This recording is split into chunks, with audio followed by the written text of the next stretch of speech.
നമസ്കാരം, മലയാളി വാർത്ത ഇൻസൈഡിലേക്ക് സ്വാഗതം. മൊസാദിന് ഇത്രയും ഗതികേടോ? ഈ പാക് പൊട്ടനെയൊക്കെ കൊല്ലാൻ സ്കെച്ചിടുമോ? പാക് പട്ടാള മേധാവി അസിം മുനീറിനെ കൊന്ന് കൊലവിളിക്കുകയാണ് ഇന്ത്യക്കാർ. സ്വിറ്റ്സർലൻഡിലെ ബെർഗൻസ്റ്റോക്ക് റിസോർട്ടിൽ ഇറാൻ അമേരിക്ക ഉന്നതതല ചർച്ചയ്ക്കായി എത്തിയ അസിം മുനീറിനെ തീർക്കാൻ മൊസാദ് പ്ലാൻ ഇട്ടെന്ന ബ്രസീലിയൻ മാധ്യമ പ്രവർത്തകനും രാഷ്ട്രീയ നിരീക്ഷകനുമായ പേപ്പെ എസ്കോബാറിന്റെ വെളിപ്പെടുത്തൽ ഇപ്പോൾ വൻ ചർച്ചയാകുകയാണ്. പാശ്ചാത്യ മാധ്യമങ്ങൾ ഇതിന്റെ സത്യാവസ്ഥ തിരയുമ്പോൾ ഇന്ത്യക്കാരും ഇന്ത്യൻ മാധ്യമങ്ങളും പാക് പൊട്ടൻ മൊസാദിനൊരു ഇരയാണോ എന്ന ചർച്ച നടത്തുകയാണ്, ട്രോളുകയാണ്. എന്തായാലും അസിം മുനീർ സുരക്ഷ കൂട്ടിയിരിക്കുന്നു എന്നുള്ള വിവരങ്ങളാണ് ഇപ്പോൾ പുറത്തു വരുന്നത്. മാത്രമല്ല, മൊസാദ് സ്കെച്ച് ഇട്ടു എന്നത് കാട്ടുതീ പോലെ പടർന്നതോടെ അസിം മുനീർ ഇത് ക്രെഡിറ്റ് ആക്കുകയാണ്. എന്നാൽ മൊസാദ് അല്ല, അസിം മുനീറിനെ തീർക്കാൻ പ്ലാൻ ഇട്ടിരിക്കുന്നത് റോയും ഐബിയുമാണ്. പാക് പട്ടാള ആസ്ഥാനം റാവൽപിണ്ടിയിലെ ഓരോ റൂട്ട് മാപ്പും സ്കെച്ചിട്ട് ഇന്ത്യക്ക് കൈമാറിയത് മൊസാദ് ആണ് എന്ന് യുദ്ധവിദഗ്ധരുടെ നിരീക്ഷണം. ഒരു ദിവസം ഇന്ത്യക്കാർ കേൾക്കും അസിം മുനീർ അജ്ഞാതന്റെ വെടിയേറ്റ് മരിച്ചുവെന്ന്. തല ചിതറിക്കാൻ ഇന്ത്യൻ ചുണക്കുട്ടികൾ ഇറങ്ങുമെന്ന്. പാക്കിലെ തീവ്രവാദ ഗ്രൂപ്പ് തലവന്മാർ അജ്ഞാതനെ പേടിച്ചാണ് ഇപ്പോൾ കഴിയുന്നത്. ഇതേ പേടി അസിം മുനീറിനുമുണ്ട്. ഇന്ത്യയിൽ ഭീകരാക്രമണം നടത്താൻ ജെയ്ഷെ, ലഷ്കർ പോലുള്ള സംഘടനകൾ പദ്ധതി മെനയുന്നു. അതിന്റെ സൂത്രധാരൻ അസിം മുനീറാണ്. ഇന്ത്യൻ ചുണക്കുട്ടികൾ മുനീറിന്റെ കോട്ടകളിൽ തന്നെയുണ്ട്. എപ്പോൾ വേണമെങ്കിലും അവർ പണി നടത്തും. ഇന്ത്യ, ഇസ്രയേൽ തുടങ്ങിയ രാജ്യങ്ങൾക്ക് പൊതുശല്യമായി മാറിയിരിക്കുകയാണ് പാകിസ്ഥാൻ. ഇസ്രയേലിനെ കണ്ണിന് കണ്ടുകൂടാത്ത ഒരു രാജ്യം പാകിസ്ഥാനാണ്. ഹമാസ് നേതാക്കൾ മുൻപ് റാവൽപിണ്ടി ആസ്ഥാനത്ത് എത്തിയിട്ടുണ്ട്. ഹമാസ് ഇസ്രയേലിലേക്ക് നടത്തിയ ഭീകരാക്രമണത്തെ ന്യായീകരിച്ച രാജ്യമാണ് പാകിസ്ഥാൻ. ഇസ്രയേൽ ക്യാൻസർ ആണെന്നും അവരെ ഭൂമുഖത്ത് നിന്ന് തുടച്ചു നീക്കണമെന്ന് പറഞ്ഞത് പാക് മന്ത്രിയാണ്. പാകിസ്ഥാൻ ഇട്ട് ജൂതപ്പടയുടെ മുട്ടൻ പണി വരുന്നുണ്ട്. അതേത് രൂപത്തിലായിരിക്കുമെന്ന് കാത്തിരുന്ന് കാണണം. പ്രമുഖ രാഷ്ട്രീയ നിരീക്ഷകനായ മാരിയോ നൌഫൽ ഹോസ്റ്റ് ചെയ്ത പോഡ്കാസ്റ്റിലാണ് പേപ്പെ എസ്കോബാർ ഈ രഹസ്യ വിവരം പുറത്തുവിട്ടത്. അസിം മുനീറിനെയും പാക് പ്രതിനിധി സംഘത്തെയും ലക്ഷ്യമിട്ട് ഇസ്രയേൽ പ്രധാനമന്ത്രി ബെഞ്ചമിൻ നെതന്യാഹുവിന്റെ നേരിട്ടുള്ള നിർദ്ദേശപ്രകാരം മൊസാദ് വധശ്രമത്തിന് പദ്ധതിയിട്ടു എന്നായിരുന്നു എസ്കോബാർ അവകാശപ്പെട്ടത്. പാകിസ്ഥാൻ മിലിറ്ററി ഇന്റലിജൻസിന് ഇതിനെക്കുറിച്ച് കൃത്യമായ അതീവ രഹസ്യ വിവരങ്ങൾ ലഭിച്ചതായും എസ്കോബാർ പറഞ്ഞു. മൊസാദിന്റെ നീക്കത്തെക്കുറിച്ച് അറിഞ്ഞ ഉടൻ തന്നെ പാകിസ്ഥാൻ ഒമാൻ വഴിയോ മറ്റ് നയതന്ത്ര ചാനലുകൾ വഴിയോ ഇസ്രയേലിന് അതിശക്തമായ ഒരു മുന്നറിയിപ്പ് നൽകിയതായി മാധ്യമ പ്രവർത്തകൻ അവകാശപ്പെടുന്നു. ഞങ്ങളുടെ പ്രതിനിധി സംഘത്തെ തൊട്ടാൽ നിങ്ങളെ ഞങ്ങൾ ലോക ഭൂപടത്തിൽ നിന്ന് തന്നെ തുടച്ചു നീക്കും. അതിൽ കൂടുതൽ വാക്കുകളില്ല എന്ന രീതിയിലുള്ള കടുത്ത സന്ദേശമാണ് ഇസ്ലാമാബാദ് നേരിട്ട് ഇസ്രയേലിന് കൈമാറിയത് എന്ന് പോഡ്കാസ്റ്റിൽ എസ്കോബാർ പറയുന്നത്. അണ്വായുധ ശേഷിയുള്ള ഇസ്ലാമിക രാജ്യമായ പാകിസ്ഥാനിൽ നിന്നും ഇത്തരമൊരു മുന്നറിയിപ്പ് പോയി എന്ന വാർത്ത സോഷ്യൽ മീഡിയയിൽ നിമിഷങ്ങൾക്കകം തന്നെയാണ് വൈറലായി മാറിയത്. എന്നാൽ ഈ വാദങ്ങൾക്കൊന്നും തന്നെ യാതൊരുവിധ ഔദ്യോഗിക തെളിവുകളും പൊതുസമക്ഷം സമർപ്പിക്കപ്പെട്ടിട്ടില്ല. ഭൂമുഖത്ത് നിന്ന് തന്നെ ഇസ്രയേലിനെ തുടച്ചു നീക്കുമെന്ന് പാകിസ്ഥാൻ വെല്ലുവിളി നടത്തി എന്നുള്ളത് തന്നെ ഒരു കോമഡിയാണ്. കാരണം അങ്ങനെ പറയാൻ തുനിയുമ്പോൾ തന്നെ പാകിസ്ഥാനെ ഭൂമുഖത്ത് നിന്ന് തന്നെ തുടച്ചു നീക്കും ഇസ്രയേൽ. എന്തായാലും ഈ അവകാശവാദങ്ങൾ വലിയ രീതിയിൽ പ്രചരിക്കാൻ തുടങ്ങിയതോടെ പാകിസ്ഥാൻ അധികാരികൾ ഔദ്യോഗികമായി തന്നെ രംഗത്തെത്തി. പ്രമുഖ പാക് മാധ്യമ സ്ഥാപനമായ ARY ന്യൂസിന്റെ ചെയർമാൻ കമറാൻ ഖാൻ ഉൾപ്പെടെയുള്ളവർ മുതിർന്ന സുരക്ഷാ ഉദ്യോഗസ്ഥരെ ഉദ്ധരിച്ച് ഈ റിപ്പോർട്ടുകൾ പൂർണ്ണമായും ഇപ്പോൾ തള്ളിക്കളഞ്ഞിട്ടുണ്ട്. ഈ വാർത്ത പൂർണ്ണമായും വിഡ്ഢിത്തവും യാഥാർത്ഥ്യവുമായി യാതൊരു ബന്ധവുമില്ലാത്ത കെട്ടുകഥയാണെന്ന് പാകിസ്ഥാൻ പ്രതിനിധികൾ പ്രതികരിച്ചത്. പ്രധാനമന്ത്രിയുടെയും സൈനിക മേധാവിയുടെയും സ്വിറ്റ്സർലൻഡ് സന്ദർശനം അതീവ സുരക്ഷിതമായും കൃത്യമായ സമയക്രമം പാലിച്ചുമാണ് നടന്നത്. സന്ദർശന വേളയിലുടനീളം സ്വിസ് സുരക്ഷാ സേനയോ അമേരിക്കൻ ഇന്റലിജൻസ് സംഘങ്ങളോ യാതൊരുവിധ സുരക്ഷാ മുന്നറിയിപ്പുകളും നൽകിയിരുന്നില്ല എന്നും പാകിസ്ഥാൻ വ്യക്തമാക്കി. നിലവിൽ പാകിസ്ഥാൻ, ഇസ്രയേൽ, സ്വിറ്റ്സർലാൻഡ്, ഒമാൻ അല്ലെങ്കിൽ അമേരിക്കൻ ഗവൺമെന്റുകൾ ആരും തന്നെ ഈ വധശ്രമ വാർത്ത സ്ഥിരീകരിച്ചിട്ടില്ല എന്നതിനാൽ ഇതൊരു അന്താരാഷ്ട്ര ഗോസിപ്പ് മാത്രമായി അവശേഷിക്കുകയാണ്. എന്തായാലും ഈ ഒരു വാർത്ത വന്നതോടുകൂടി തന്നെ ഇനി ഉള്ളതാണോ എന്ന് പേടിച്ചിട്ടായിരിക്കണം റാവൽപിണ്ടിയിൽ അസിം മുനീറിന്റെ സുരക്ഷ കൂട്ടിയിരിക്കുകയാണ്. പക്ഷേ മൊസാദ് അങ്ങനെ ഒരു തീരുമാനം എടുത്തിട്ടുണ്ടെങ്കിൽ തന്നെ എത്ര വലിയ സുരക്ഷിത താവളത്തിലേക്ക് അസിം മുനീർ മാറിയിട്ടുണ്ടെങ്കിലും തീർക്കാൻ അവർക്കറിയാം. കാരണം ഇതിലും വലിയ കൊല കൊമ്പന്മാരെയൊക്കെ തീർത്ത ചരിത്രം മൊസാദിനുണ്ട്. അസിം മുനീർ ചാകേണ്ടവൻ തന്നെയാണ്. ആരുടെ കൈകൊണ്ടായിരിക്കും? ഇന്ത്യയുടെയോ അതോ ഇസ്രയേലിന്റെയോ? കോട്ടിട്ട ബിൻ ലാദൻ. പാക് സൈനിക മേധാവി അസിം മുനീറിനെ അന്താരാഷ്ട്ര സുരക്ഷാ വിദഗ്ധരും വിമർശകരും വിശേഷിപ്പിക്കുന്നത് ഇങ്ങനെയാണ്. അതിന് കാരണമുണ്ട്.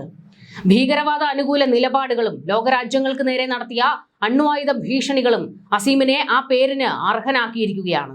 പെന്റഗണിലെ മുൻ ഉദ്യോഗസ്ഥനും പ്രമുഖ സുരക്ഷാ നിരീക്ഷകനുമായ മൈക്കൽ റൂബിൻ ഉൾപ്പെടെയുള്ളവരാണ് അസിം മുനീറിനെ കോട്ടിട്ട ബിൻ ലാദൻ എന്ന് പരസ്യമായി വിളിച്ചത്. ഫ്ലോറിഡയിലെ താംപയിൽ നടന്ന ഒരു പരിപാടിയിൽ അസിം മുനീർ ലോകരാജ്യങ്ങൾക്ക് നേരെ ആണവ ഭീഷണി മുഴക്കിയിരുന്നു. ഞങ്ങളൊരു ആണവ രാജ്യമാണ്. ഞങ്ങൾ തകരുന്ന അവസ്ഥ വന്നാൽ ലോകത്തിന്റെ പകുതി ഭാഗത്തെയും ഞങ്ങൾ ഒപ്പം തകർക്കുമെന്നായിരുന്നു ആ വാചകം. ഒരു രാജ്യത്തിന്റെ സൈനിക മേധാവിയിൽ നിന്ന് ഒരിക്കലും ഉണ്ടാകാൻ പാടില്ലാത്ത ആഗോള ഭീകര സംഘടനയായ അൽഖ്വയ്ദയുടെയും ഐസിസിന്റെയും തലവന്മാരുടേതിന് സമാനമായ ഇത്തരം ഭീകര ഭാഷയാണ് അസിം മുനീറിൽ നിന്ന് വരാറുള്ളത്.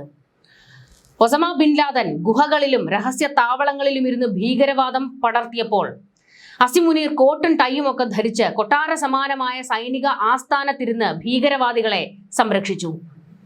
ഇന്ത്യക്കെതിരെ പ്രവർത്തിക്കുന്ന ലഷ്കർ ഇ തോയ്ബ, ജെയ്ഷെ മുഹമ്മദ് തുടങ്ങിയ ഭീകര സംഘടനകൾക്കും ഹമാസ് പ്രതിനിധികൾക്കും പാക് സൈന്യത്തിന്റെ തണലിൽ പരസ്യമായി പ്രവർത്തിക്കാൻ മുനീർ അനുവാദം നൽകുന്നുണ്ട്. ജമ്മു കശ്മീരിലെ പഹൽഗാമിൽ 28 പേരുടെ മരണത്തിനിടയാക്കിയ വലിയ ഭീകരാക്രമണത്തിന് പിന്നിൽ അസിം മുനീറിന്റെയും പാക് സൈന്യത്തിന്റെയും നേരിട്ടുള്ള പങ്കുണ്ട്. ഇന്ത്യൻ അണക്കെട്ടുകൾ തകർക്കുമെന്നും ഇന്ത്യൻ സമ്പദ് വ്യവസ്ഥയെ തകർക്കുമെന്നുമുള്ള മുനീറിന്റെ പ്രസ്താവനകൾ ഒരു തീവ്രവാദിയുടേതിന് സമാനമായിരുന്നു. അയാൾ ഒരു പാകിസ്ഥാൻ പട്ടാള മേധാവിയല്ല, അയാൾ ഒരു തീവ്രവാദി തന്നെയാണ്. കടുത്ത ഇന്ത്യ വിരോധം ബാധിച്ച ഒരു തീവ്രവാദി. കശ്മീരിന് വേണ്ടി വാദിക്കുകയും കശ്മീർ കിട്ടുന്നതിന് വേണ്ടി മൊത്തം ഇന്ത്യയെ തച്ച് തകർക്കുമെന്നും ഇന്ത്യക്കാരെ കൊല്ലുമെന്നും നിരന്തരം പറഞ്ഞുകൊണ്ടിരിക്കുന്ന ഒരു പട്ടാള പൊട്ടനാണ് പാകിസ്ഥാൻ സൈനിക മേധാവി. അസിം മുനീർ തീവ്രവാദി തന്നെയാണ് എന്ന് പറയാൻ ഒരുപാട് കാരണങ്ങളുണ്ട്. പക്ഷേ ഈ കോട്ടിട്ട അസിം മുനീറിന്, തീവ്രവാദിക്ക് പഴയതുപോലെ ഇനി കാര്യങ്ങൾ അത്ര എളുപ്പമല്ല എന്നാണ് ന്യൂയോർക്ക് ടൈംസ് പോലെയുള്ള പാശ്ചാത്യ മാധ്യമങ്ങൾ റിപ്പോർട്ടുകൾ പുറത്തുവിട്ടിരിക്കുന്നത്. ഹമാസുമായി പാകിസ്ഥാന് കൃത്യമായ ഒരു ബന്ധമുണ്ട്. ഇതോടുകൂടിയാണ് ഇസ്രയേലിന്റെ നോട്ടപ്പുള്ളിയായി അസിം മുനീർ മാറിയത്. ഗാസയിൽ സമാധാനം പുനഃസ്ഥാപിക്കാൻ പാക് സൈന്യത്തെ അയക്കുന്നതുമായി ബന്ധപ്പെട്ട് അമേരിക്കയുമായി ചർച്ചകൾ നടത്തുമ്പോഴും മറുവശത്ത് മുനീർ ഹമാസ് നേതാക്കൾക്ക് പാകിസ്ഥാനിൽ സുരക്ഷിത താവളം ഒരുക്കുകയായിരുന്നുവെന്ന് ഇസ്രയേൽ പലതവണ വാദിച്ചിട്ടുണ്ട്. ഹമാസിനെ നിരായുധീകരിക്കുക എന്നത് പാകിസ്ഥാന്റെ ഉത്തരവാദിത്തമല്ല എന്ന് പാക് വിദേശകാര്യ മന്ത്രാലയം പ്രസ്താവിച്ചത് ഹമാസിനോടുള്ള പാകിസ്ഥാൻ സൈന്യത്തിന്റെ മൃദു സമീപനം വ്യക്തമാക്കുന്നതായിരുന്നു. അസിം മുനീറും ഹമാസും തമ്മിലുള്ള ഈ അവിശുദ്ധ കൂട്ടുകെട്ട് കാരണമാണ് ഗാസയിലെ അന്താരാഷ്ട്ര സമാധാന സേനയിൽ പാകിസ്ഥാൻ സൈന്യത്തെ ഉൾപ്പെടുത്താനുള്ള നീക്കത്തെ ഇസ്രയേൽ ശക്തമായി എതിർത്തത്. ഞങ്ങൾക്ക് വിശ്വാസമില്ലാത്ത ഒരു രാജ്യത്തിന്റെ സൈന്യത്തെ ഗാസയിൽ അനുവദിക്കില്ല എന്ന് ഇസ്രയേൽ പച്ചയ്ക്ക് പറഞ്ഞത് മുനീറിനെ ഉദ്ദേശിച്ച് തന്നെയാണ്. ഈ അടുത്ത കാലം വരെ ഹമാസിന് പശ്ചിമേഷ്യയ്ക്ക് പുറത്തെവിടെയും സുരക്ഷിത താവളങ്ങൾ ഉണ്ടായിരുന്നില്ല.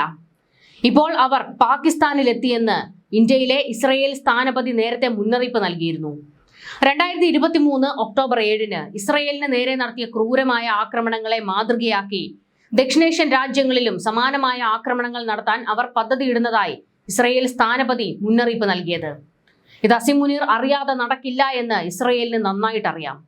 കാരണം പാകിസ്ഥാൻ പ്രധാനമന്ത്രി ഷഹബാസ് ഷെരീഫ് ആണെങ്കിലും അവിടെ ഭരിക്കുന്നത് പട്ടാള മേധാവിയാണ്. ലഷ്കർ ഇ തോയ്ബ, ജെയ്ഷെ മുഹമ്മദ് തുടങ്ങിയ ഭീകര സംഘടനകളുമായി ഹമാസ് നേതാക്കൾ രഹസ്യ കൂടിക്കാഴ്ചകൾ നടത്തിയതായി ഇന്ത്യൻ ഇന്റലിജൻസ് ഏജൻസികൾ കണ്ടെത്തിയിട്ടുണ്ട്. ഷെയ്ഖ് ഖാലിദ് ഖദുമി, ഖാലിദ് മിഷാൽ തുടങ്ങിയ മുൻനിര ഹമാസ് നേതാക്കൾ ബംഗ്ലാദേശിലെയും പാകിസ്ഥാനിലെയും തീവ്ര നിലപാടുള്ള സംഘടനകളുടെ റാലികളിലും മതപരമായ ചടങ്ങുകളിലും പങ്കെടുത്തിട്ടുണ്ട്. പാകിസ്ഥാനിലെ പ്രമുഖ രാഷ്ട്രീയ മത സംഘടനയായ ജമാഅത്തെ ഇസ്ലാമി രാജ്യത്ത് ഹമാസിന് പ്രത്യേക ഓഫീസ് തുറക്കാൻ അനുമതി നൽകണമെന്ന് ആവശ്യപ്പെട്ടതാണ്. പാകിസ്ഥാനിലെ ജഹവൽപൂരിലുള്ള ജെയ്ഷെ മുഹമ്മദ് ആസ്ഥാനം സന്ദർശിച്ചപ്പോൾ ജനറൽ അസിം മുനീർ നേരിട്ട് ഉദ്ഘാടനം ചെയ്ത പാക് സൈന്യത്തിന്റെ കോംബാറ്റ് സിമുലേഷൻ സെന്റർ ഹമാസ് സംഘം സന്ദർശിക്കുകയും പരിശോധിക്കുകയും ചെയ്തതായി റിപ്പോർട്ടുകൾ പുറത്തു വന്നിരുന്നു. അസിം മുനീറിന്റെ തണലിൽ ഹമാസും ഇന്ത്യക്കെതിരെ പ്രവർത്തിക്കുന്ന ലഷ്കർ ഇ തോയ്ബയും തമ്മിൽ പുതിയ ഭീകര സഖ്യം രൂപപ്പെടുത്തിയതായി വിവിധ മാധ്യമങ്ങൾ റിപ്പോർട്ട് പുറത്തുവിട്ടിട്ടുണ്ട്. പാകിസ്ഥാനിലെ ഗുജ്റൻവാലയിൽ ലഷ്കറിന്റെ രാഷ്ട്രീയ മുഖമായ പാകിസ്ഥാന മർക്കസി മുസ്ലിം ലീഗ് സംഘടിപ്പിച്ച പരിപാടിയിൽ ഹമാസ് കമാൻഡർ നാജി സഹീർ പരസ്യമായി വേദി പങ്കിട്ടിരുന്നു. ഇവരുമായി എല്ലാം പൊതുബന്ധമുള്ള ഏക വ്യക്തി എന്നത് അസിം മുനീറാണ്. അയാൾ അറിയാതെ പാക് പട്ടാളത്തിലെ ഒരു ഈച്ച പോലും അനങ്ങില്ല. ഇപ്പോഴും ഹമാസിന് ഏറ്റവും കൂടുതൽ ഫണ്ട് വരുന്ന സ്ഥലമാണ് പാകിസ്ഥാൻ.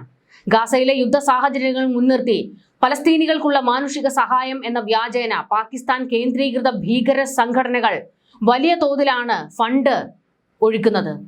ലഷ്കർ ഇ തോയ്ബ, ജെയ്ഷെ മുഹമ്മദ് തുടങ്ങിയ സംഘടനകൾ മസ്ജിദ് നിർമ്മാണം, ശീതകാല കിറ്റുകൾ വിതരണം ചെയ്യൽ എന്നിവയുടെ പേരിൽ ഈ രാജ്യങ്ങളിൽ നിന്ന്, പൊതുജനങ്ങളിൽ നിന്നും വിദേശങ്ങളിൽ നിന്നും പണം പിരിക്കുന്നുണ്ട്.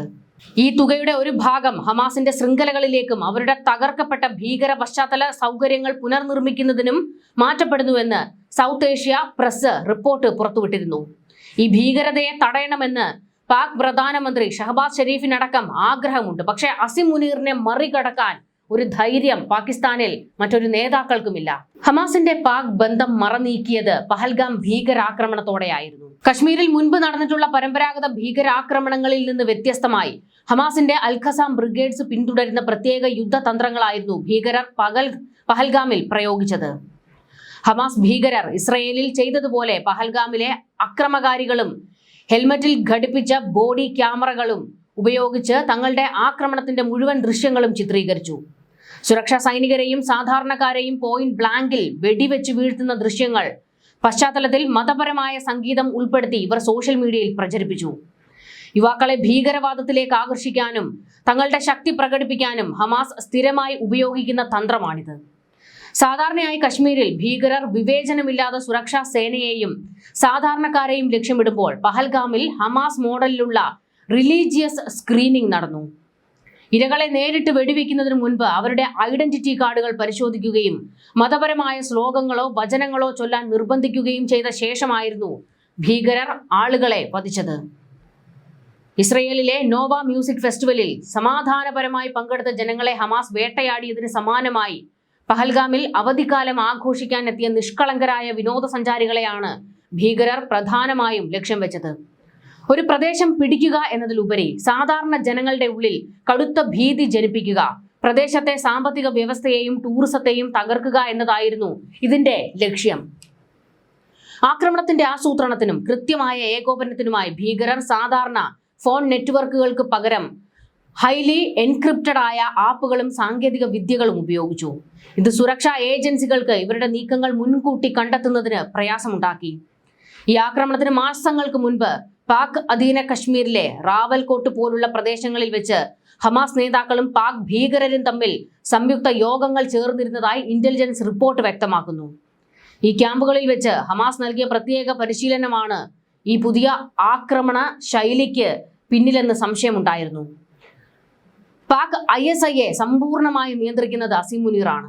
അതുകൊണ്ട് തന്നെ അയാൾ അറിയാതെ ഒരു പരിപാടിയും നടക്കില്ല. മാത്രമല്ല, പഹൽഗാം ഭീകരാക്രമണത്തിന് മുന്നോടിയായി അസിം മുനീർ നടത്തിയ ചില പ്രസംഗങ്ങൾ ശരിക്കും പ്രകോപനപരമായിരുന്നു. ഇന്ത്യയെ ആക്രമിക്കുക എന്ന് തന്നെ ആഹ്വാനം ചെയ്യുന്നതായിരുന്നു അസിം മുനീറിന്റെ ഈ പ്രസംഗങ്ങൾ. ഇത്തരത്തിൽ അസിം മുനീറിന് ഹമാസ് നേതാക്കളുമായി വലിയ ബന്ധങ്ങളാണ് ഉള്ളത്. ഇതൊക്കെ ഇസ്രയേലിന് മുന്നിൽ കൃത്യമായ തെളിവുകളോടെ കയ്യിലുണ്ട്. എന്നാൽ ഇങ്ങനെ മാറ്റി വെച്ചിരിക്കുകയാണ് മുനീറിന്റെ കൊടുക്കാനുള്ള സമ്മാനം എന്താണ് എന്നുള്ളത്. ഒരുപക്ഷേ ഇന്ത്യ തന്നെ ആയിരിക്കും കണക്ക് വീട്ടാൻ പോകുന്നത്. കാരണം പഹൽഗാമിൽ നമുക്കേറ്റ മുറിവിന് കെട്ടടങ്ങണമെങ്കിൽ, കുറച്ചെങ്കിലും ആ മുറിവിന് ഒരാശ്വാസം കിട്ടണമെങ്കിൽ അതിന്റെ സൂത്രധാരനെ തന്നെ തീർക്കണമല്ലോ. അസിം മുനീറിനെ ഇന്ത്യ നോക്കി വെച്ചിട്ടുണ്ട് എന്നുള്ളത് വ്യക്തമാണ്. ന്യൂസ് ഡെസ്ക്, മലയാളി വാർത്ത ഇൻസൈഡ്.